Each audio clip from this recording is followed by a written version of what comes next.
Kamala Harris did some interviews in the state of West Virginia, where Democratic Senator Joe Manchin happens to be a senator who should be held accountable by his own constituents. He softened his tone a little bit when it comes to the $1.9 trillion coronavirus relief package that's been proposed by President Joe Biden. Now, earlier, he seemed to be against the direct checks to Americans. He seemed to have a problem with the amount of money that it would take to pass and implement this bill.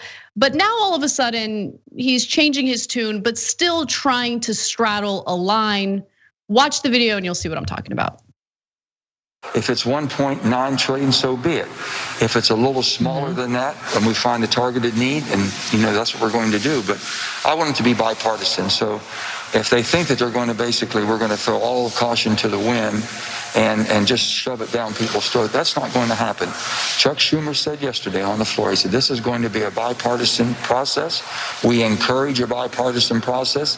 That means Democrats and Republicans will have amendments.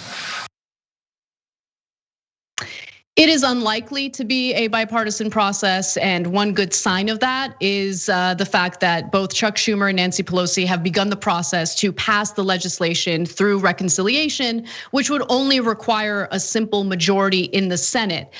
So it's important that Joe Manchin is on board. It's also important that Kristen Sinema, who's a Democratic senator from Arizona, but also happens to be pretty conservative, is also on board for this.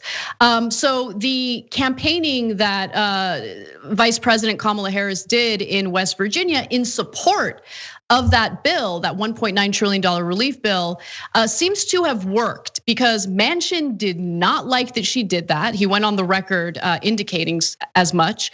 And then at the same time, you have the governor of West Virginia saying that we need to throw caution to the wind in regard to the deficit and provide robust relief to Americans during this moment of crisis. And so again, it doesn't matter if the constituents are Democrats or Republicans. This pandemic did not discriminate. It has negatively impacted the financial well-being and stability of Americans across the board, across the ideological spectrum. And so Democrats can easily make Manchin bend to their will, and I suggest that they continue doing that. Nando. Yeah, I think it was interesting to see the Republican governor from West Virginia talking about that, and it's because states can't run deficits, and the coronavirus economic freeze, which is really what it was, right? Like the economy just kind of stopped for months, and now is just kind of running like on half speed or whatever. That's tax revenue for state and local budgets, and if they don't make up that revenue whole, they have to slash public services and fire public workers, which even though like ideologically they might be committed to, ends up being very unpopular for them. It ends up harming them. I mean, they know this. They're not stupid. So that's kind of like what's going on there. And I think at the end of the day, Joe Manchin is a little bit like the Democratic version of Susan Collins, or Mitt Romney, who have these reputations as kind of mavericks from their own party, but then if you look at their voting record, they're kind of more or less pretty reliable votes for their own party. Susan Collins is a pretty reliable Republican vote, as is Mitt Romney. Joe Manchin is a pretty reliable vote. He has to like make noise about this stuff because he can't be seen as just like some lib Democrat. But I think it was always in the cards that he was going to fall in line, like you said, if they applied the right kind of pressure. And I think that at the end of the day, like Joe Biden, the president of the United States, like his own party, calling him and telling him, Joe, we need to do this. I can't see Joe Manchin really backing out. They just have to find a way to give him like a sort of public out, if that makes sense.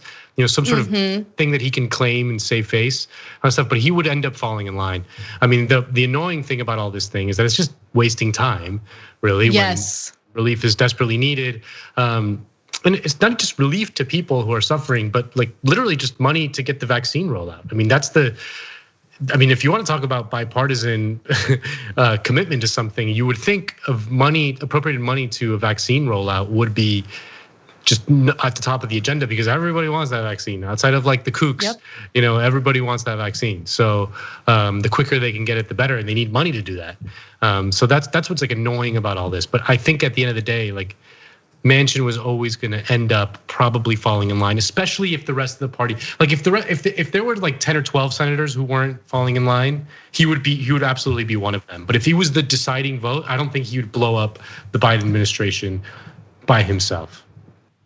Yeah, I agree with you. And I don't even think it's because he doesn't want to blow up the Biden administration by himself. It's because what he would be blowing up is something that's tremendously popular among his own constituents. And he doesn't want to be held accountable for that, right? So this isn't a typical Democratic policy versus Republican policy issue.